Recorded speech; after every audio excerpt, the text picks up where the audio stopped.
Olá, tudo bom? Estamos aqui de novo, Colo de Mãe, eu, Roberta Vargas, Eu sou a Débora.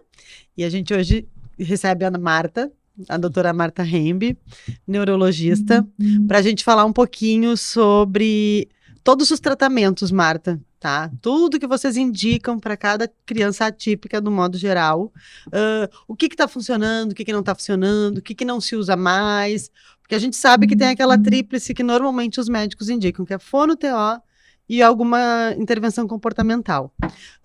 E hoje, né, tem crianças que não precisam de TO, tem crianças que não precisam tanto de fono no primeiro momento, ou uma TO especializada, integração sensorial, uma comportamental que seja play, que seja aba, outras variáveis que temos por aí. E a fono também, às vezes é uma fono alimentar, às vezes é uma fono de apraxia da fala, né? Então são coisas bem específicas que a gente queria deixar bem claro, né, para poder as famílias entenderem, porque eu vejo que as famílias chegam muito no consultório com a guia na mão para ir fazer a terapia sem nem entender o que é cada terapia. A partir de agora a gente vai ter um episódio de cada terapia, cada terapeuta vai vir explicar exatamente o que é TO normal, o TO com integração sensorial, o que é uma fono para apraxia da fala, uma fono alimentar, uma fono tradicional. Comunicação alternativa vai ser o próximo, vai ser só sobre comunicação alternativa. Então, para a gente conseguir deixar bem o beabá dos tratamentos, e aí contigo a gente quer saber exatamente quais tratamentos que a gente está se usando hoje, né? Eu acho que é importante a gente trazer isso tudo que a Beta trouxe. Bom dia, muito obrigada sempre por estar aqui com a gente. Acho que é muito importante trazer isso e muito importante a gente saber que ainda estamos diante de uma cultura também de intervenção, né, Marta? E isso é uma coisa que não necessariamente corresponde à realidade do que as crianças vivenciam, né?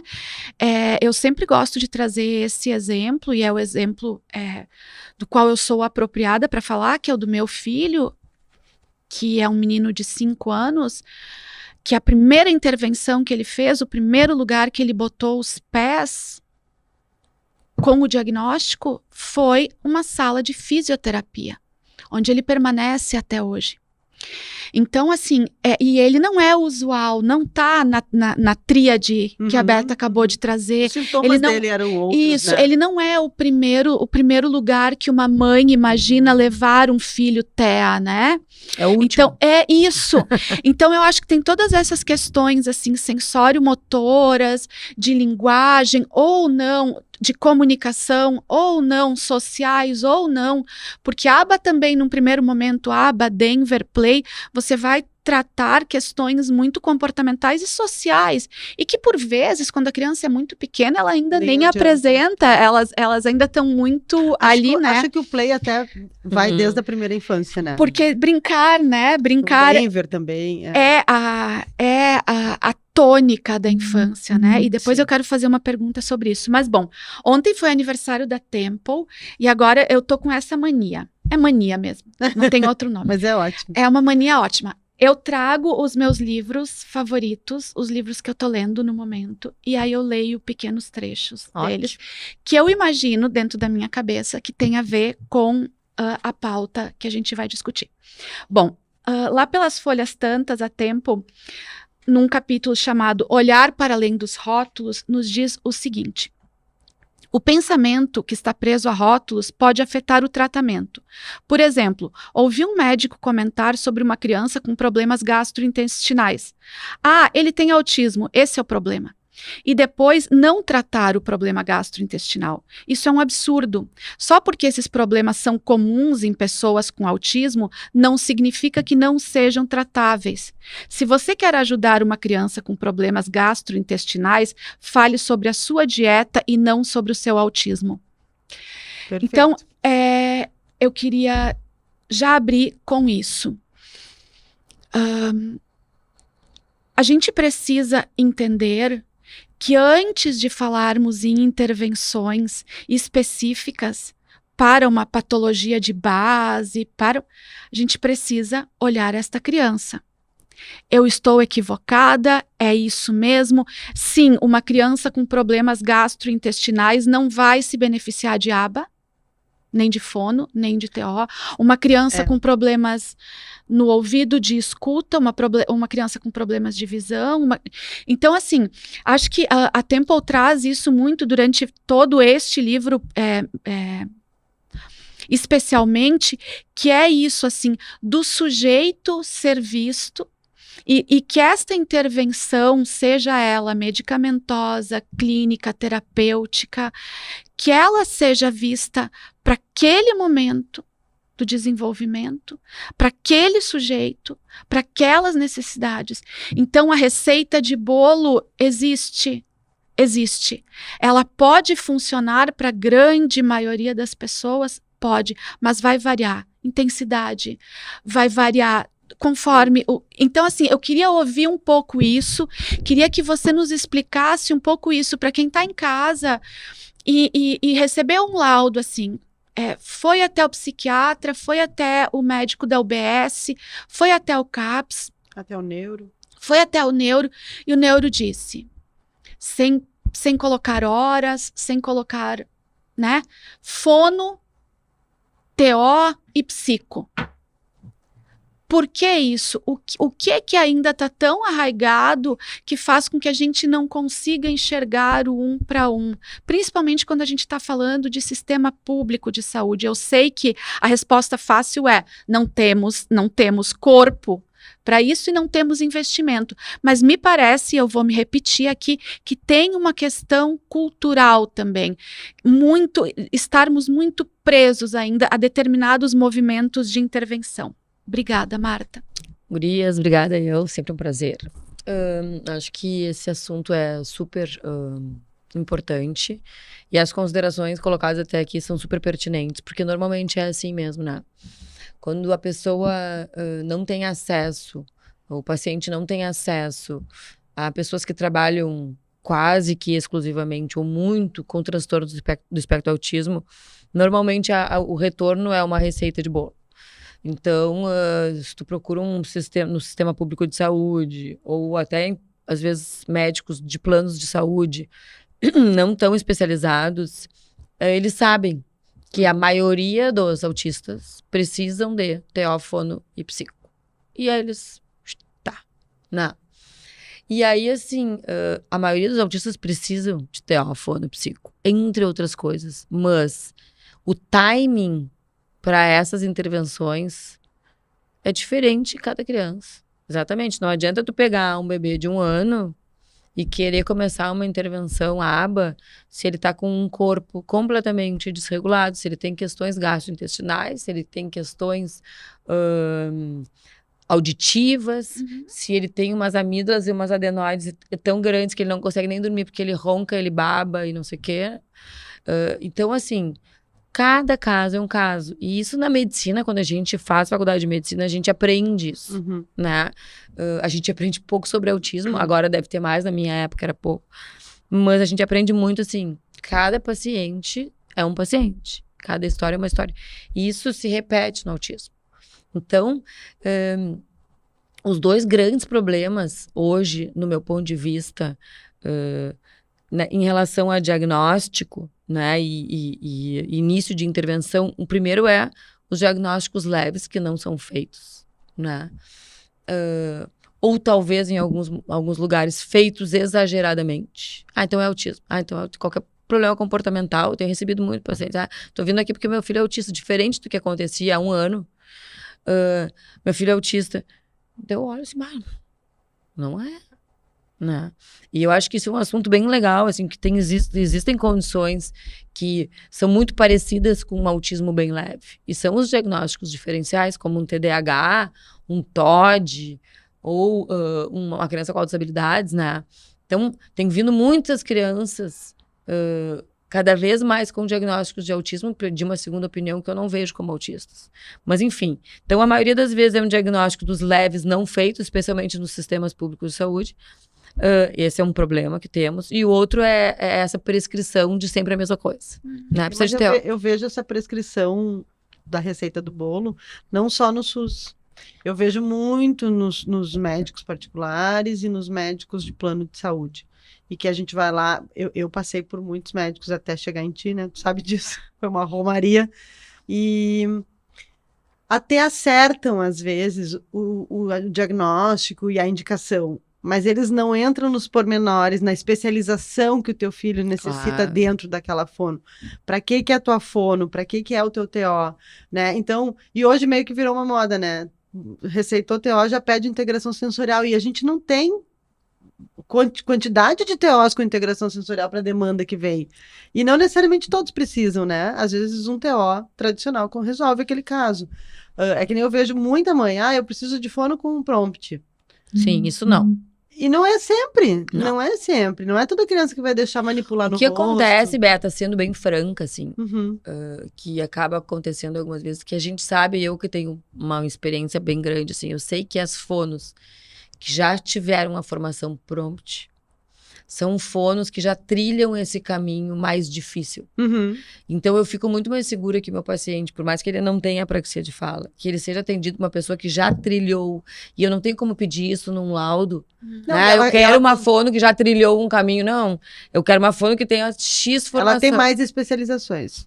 Então, acaba que às vezes a gente tem que direcionar Entendi. para a gente ter qualidade do profissional, Sim. tá? Não é o caso da integração sensorial. Vou explicar Sim. para quem está em casa Tá. que talvez não tenha entendido o que a gente quis dizer. Tá. Que, por vezes, a gente precisa usar critérios que são mais subjetivos para que a gente consiga atender melhor esse paciente.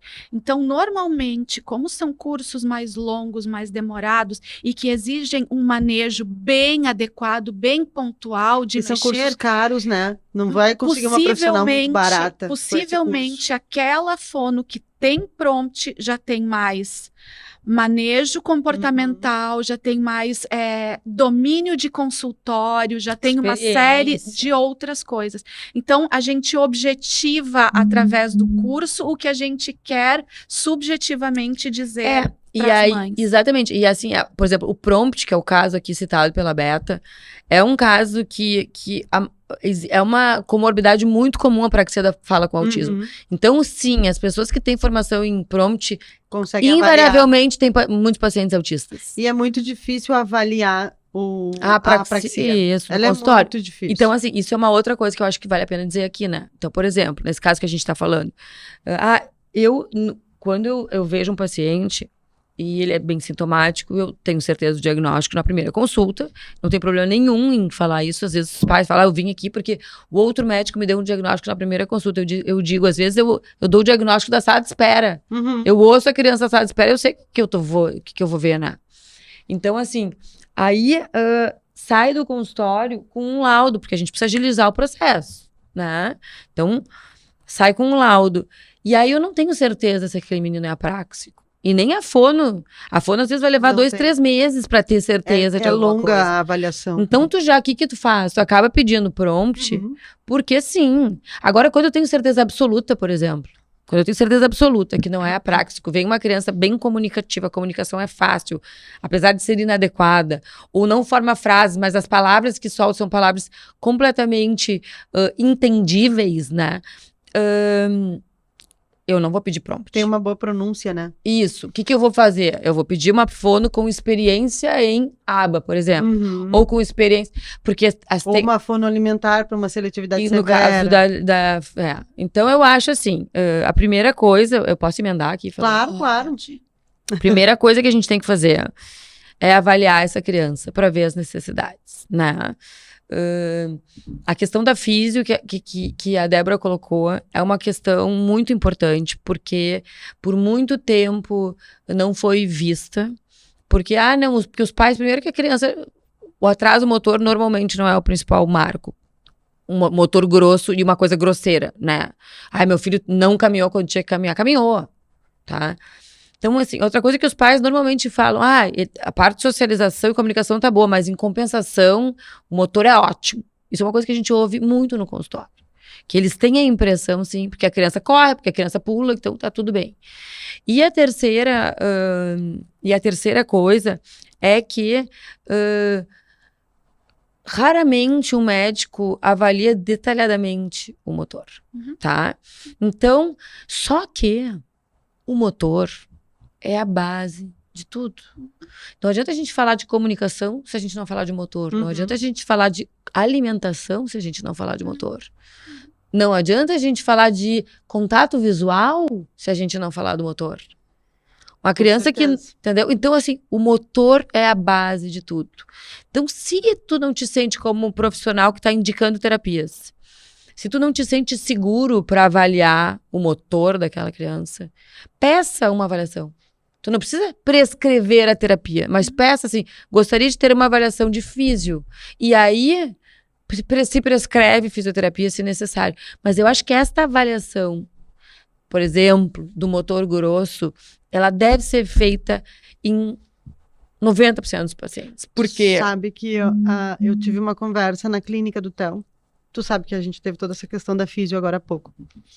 E aí eu falei, olha, eu acho que vocês deveriam ter uma avaliação de físio para toda criança que chega. Porque a questão do Theo era muito assim, ele não tinha físio até então. Nunca ninguém falou que precisava de físio. Aí agora ele há pouco tempo começou com a físio. E a fala tá vindo. Porque ele precisava organizar o tronco. Ele precisava criar força para falar. Porque quem é que consegue chegar em público e falar assim? Não dá, tu precisa te organizar. Tu precisa, né, ter como a tua voz sair. Uma estrutura. E aí uma coisa que ela me falou dessa coisa do motor que tu falou, que a gente, pai, não enxerga, porque a gente é leigo, obviamente, e que fez todo sentido para mim. O Theo tem duas variáveis. Ou correndo, pulando, andando de skate, bicicleta, patinete, sempre correndo, ou mole. Ou ele deita, daí ele pega um iPad, ele pega um livro, por isso que os hiperfocos são livros, letras e números, e skate, bicicleta, são duas variáveis. O meio termo para ele se colocar na postura correta, para sentar numa mesa de escola, é terrível. Ele demanda muita energia, né? Tanto que a taxa metabólica dele é altíssima, porque ele demanda muito, o corpo dele demanda muito para ele dar conta. Então ela me falou assim, é isso que a gente precisa trabalhar. Como é que fica 5 horas numa sala de aula? Se eu não consigo ficar nessa postura e nesse estado, né? Porque corre porque começa a pegar um impulso e vai, só que logo cansa. E aí amolece. Então, assim, sem uma físio, ninguém nunca tinha visto isso. E aí, quando ela explicou para a equipe, fez sentido para todo mundo. Fez sentido no comportamental, fez sentido na fono, fez sentido na TO, fez sentido em casa, fez sentido na escola. As demandas mudaram todas. Claro. E aí falta essa avaliação. Mas eu acho que isso que você está trazendo corrobora e termina o que a Marta começou. E aí eu vou trazer o meu exemplo de novo, nesse assunto ainda, fisioterapia, para a gente depois passar para outro, que é o seguinte, isso que você trouxe. Theo está em intervenção há 7 anos. Começou a ter fisioterapia. Quase 8, né, já. Começou a ter fisioterapia hoje. Que pena. Pra quanta gente ele passou e não viu. Exatamente. Quem sabe o prognóstico do Benjamin seja tão bom porque ele entrou na físio cedo. Benjamin, o primeiro lugar que foi uma físio. Mas, e é por isso que eu quero recuperar a sua fala, Marta, porque o caso do Benjamin era aquele grosseiro que você se referiu ali. Se não for muito grosseiro, os pais não vão enxergar. O caso do meu filho era o grosseiro. No entanto, ainda assim, mesmo sendo muito grosseiro, toda vez que eu botava os meus pés no consultório do pediatra, e aí entra outra fala sua, as avaliações são muito equivocadas, são muito rasas e são feitas por profissionais que não sabem fazê-las, eu dizia para ele, fulano, olha aqui para mim, este menino não tenta virar de bruços. Aí ele botava ele na maca, mexia, pegava alguma coisa enorme, botava no rosto dele e ele tentava. Fulano, este menino não senta. E ele botava ele sentado todo mole. Então, assim, tudo o que eu dizia, ele não faz com tranquilidade, não faz como a carteirinha como diz, deveria. não faz como deveria, ele me dizia, faz sim, veja. Então, acho que isso também é, e de novo, sendo um caso grosseiro, um caso de uma criança que tinha cialorreia, um caso de uma criança, Benjamin gastava 30, 40 babeiros por dia, porque ele estava sempre falta de força, encharcado. Aquela barriguinha, Benjamin começou a conseguir pular com um pezinho agora, com 5 anos. levantar um pé depois o outro. Ele não corria. Isso Ele não quando a corria. culpa não cai ainda na falta de estimulação da família. Ah, sempre. Mas isso aí é Porque aí do bebê, a gente vai, normalmente, né? essa parte, né? Tudo é a mãe. A Mas mãe não enfim, estimulou a o mãe não suficiente. estimulou o suficiente. Mas eu acho que é muito importante isso, porque se diante de um caso com tamanha Tão nítido, crueza, né? Tão nítido. as ainda dificuldades. assim foi se arrastando. Quando são esses casos mais sutis, a última coisa que alguém vai nos solicitar é uma Porque avaliação no de Theo, físio, como né? ele sempre conseguiu fazer tudo, tem uma pinça mais fraca, Não chamava nunca atenção. chamou atenção. Uhum. E é isso que daí, por isso eu chamei a clínica e falei, a partir de hoje vocês precisam que toda criança, principalmente uma práxica, tenha uma avaliação de físio apurada. Bota isso já no pacote, já cobra das famílias, já fala que é importante, já dá um jeito.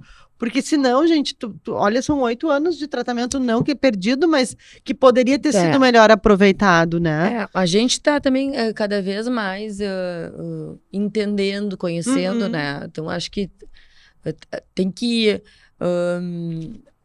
esse mundo do autismo leve ser considerado e ser bem visto é uma coisa nova na Sim. medicina, assim. Porque, como a gente já falou várias vezes aqui, inclusive, assim, antigamente os diagnósticos eram só para os nível 3, né? Então, hoje a gente tem uma outra população com esse diagnóstico. Bom. E são muitas variáveis de autismos, né? São muitas variáveis. Então, para tu fechar por isso que não tem como ser uma receita de bolo. Porque são diferentes. Tu recebe N autistas Sim. no dia, nenhum igual ao outro. Nenhum. Nem irmãos. Então, voltando, gurias, para as terapias, assim, como é que eu acho que é o caminho ideal, tá? E lembrando a Temple Grandin ali, aniversariante do dia.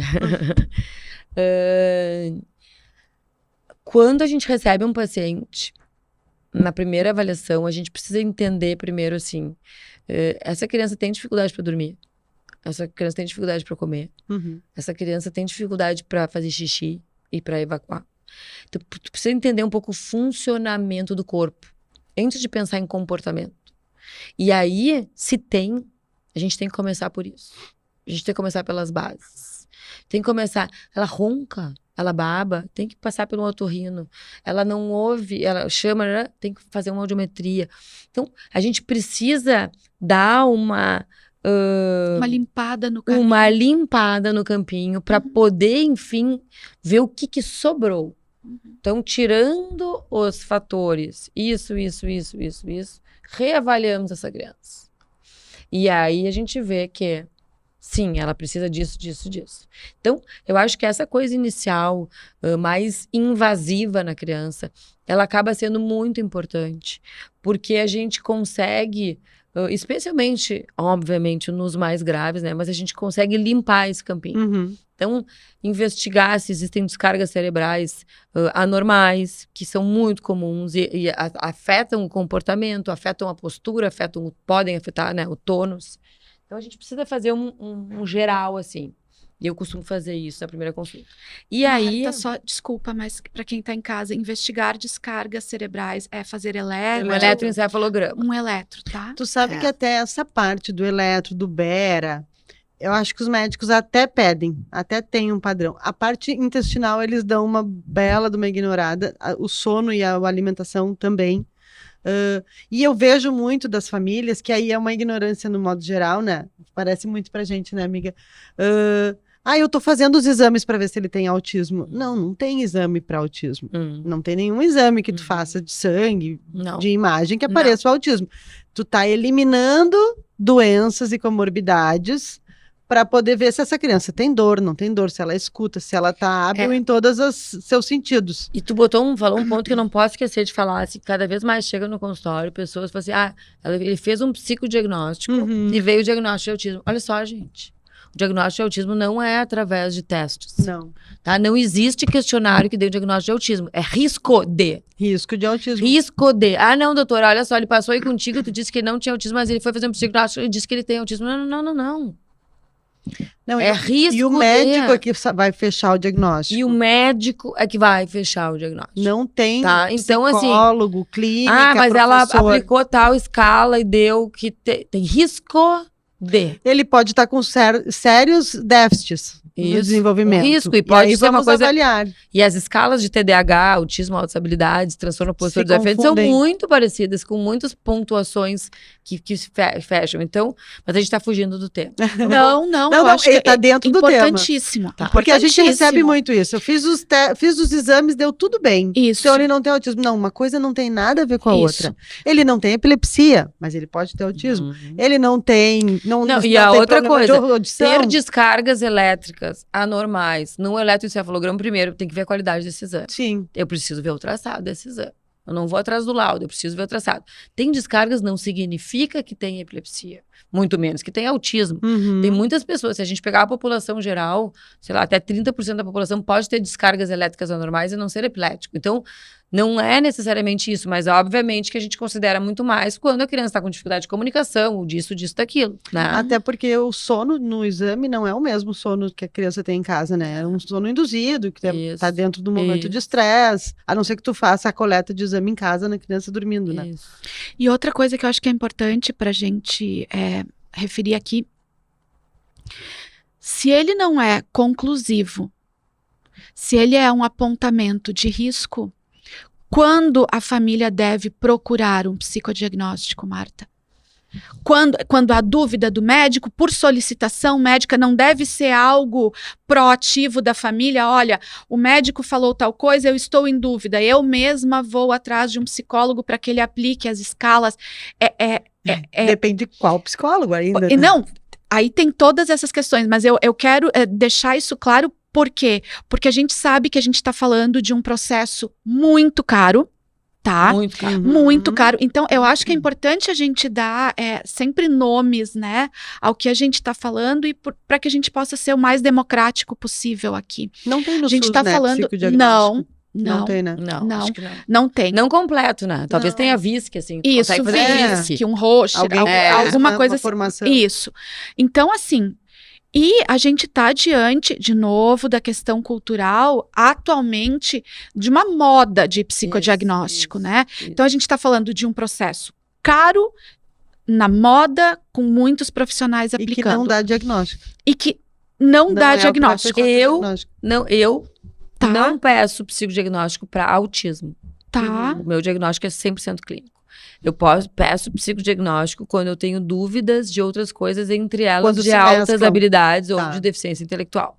Então, assim, aí eu peço um psicodiagnóstico, na maioria das vezes, altas habilidades. Mas eu nunca penso em... E às vezes, por exemplo, eu encaminho um paciente com suspeita de altas habilidades e volta um psicodiagnóstico com autismo junto. E os psicólogos que fazem que me conhecem, eles nem passam esse laudo, eles me ligam antes. Olha, Uhum. nas escalas fechou. Eu disse, mas na clínica não, nem põe. Porque a clínica é soberana. Sim. Pode botar risco para no teu laudo.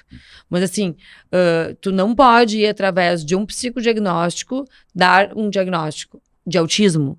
Através de um psicodiagnóstico, tu pode levantar uma suspeita de autismo, que deve ser confirmada por uma pessoa experiente em trabalhar com comportamento de criança. Tanto que para fazer qualquer dessas escalas que existem, né, tem curso. Não é simplesmente eu vou lá abaixo na internet um MChat e vou aplicar no meu filho para ver como é que tá. Não, eu preciso fazer uma formação para poder aplicar. É. Preciso saber fazer, né?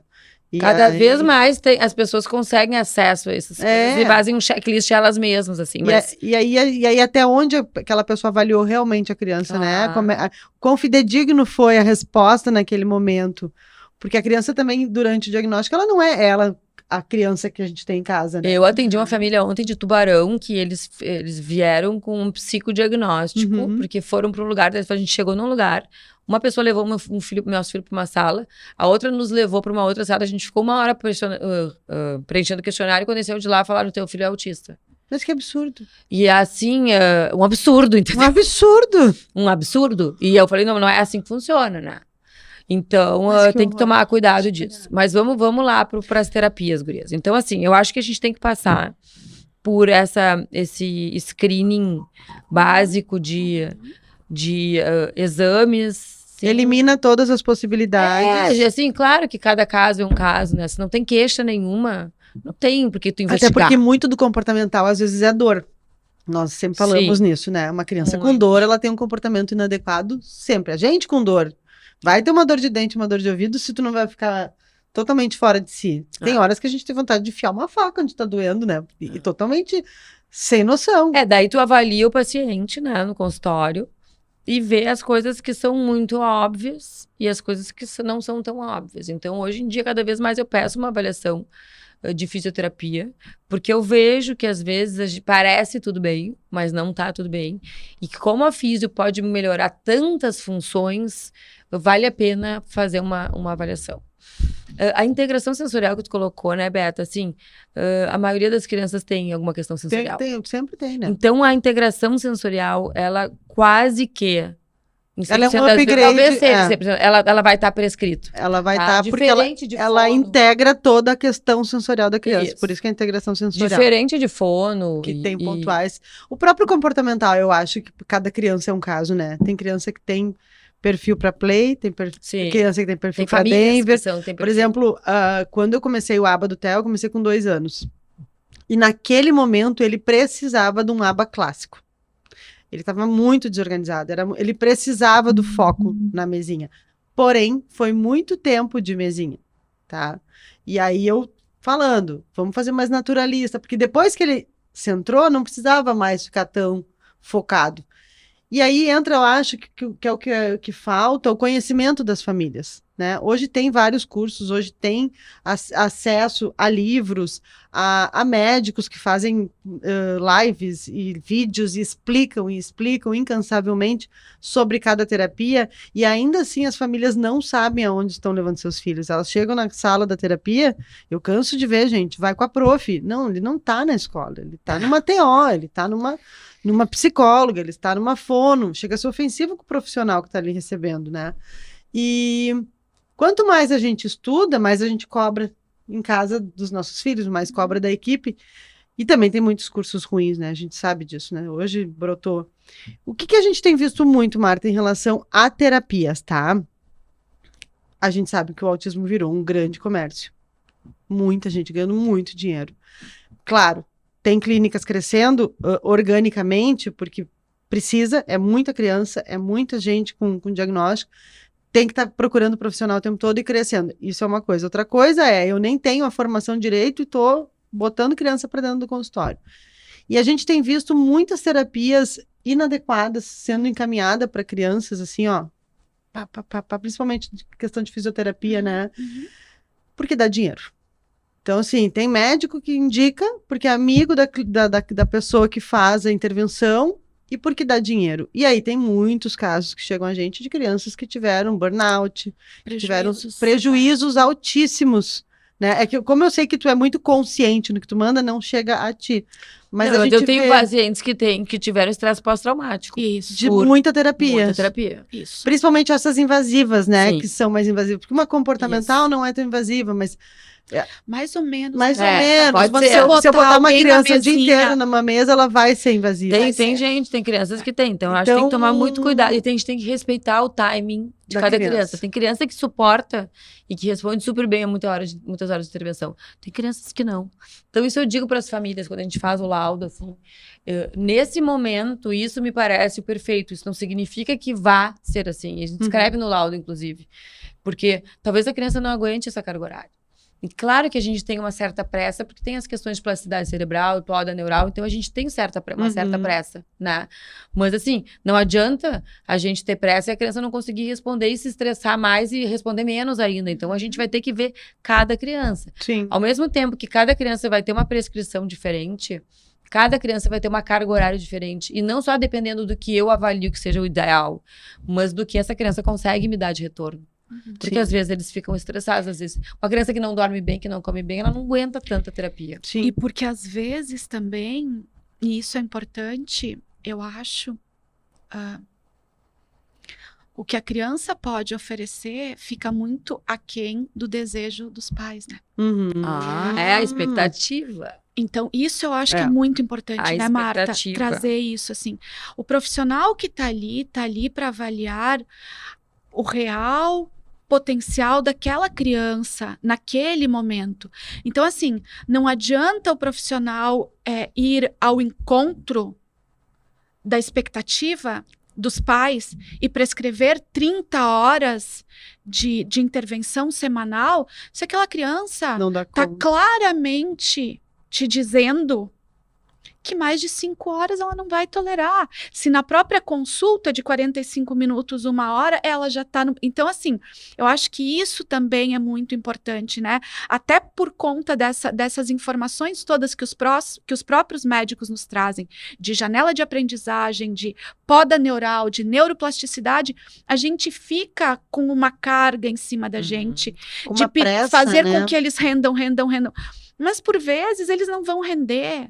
E, por vezes, eles não vão render 30 e não vão render nem 5, se eu não partir só das 5.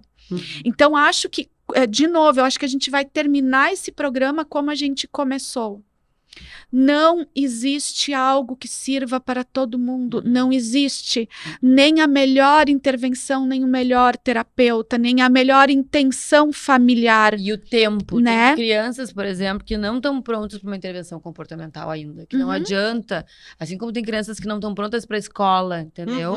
A gente tem que respeitar isso. A gente tem que estruturar a base desse corpo, dessa criança, para poder aproveitar uma escola, para poder aproveitar um comportamental. É porque senão fica tudo muito aversivo para criança. E daí, muito... claro que assim, por exemplo, um Play e um Denver, que são bem naturalistas e justamente por isso são indicados para crianças pequenas, sempre a gente tem o que ganhar com uma coisa dessas. Mas um ABA estruturado, mais tradicional, tem crianças que precisam de muita coisa antes, né? Para chegar até ali. Para ter condições de responder adequadamente a um ABA. E eu acho que essa parte que a Beta traz é muito importante, né?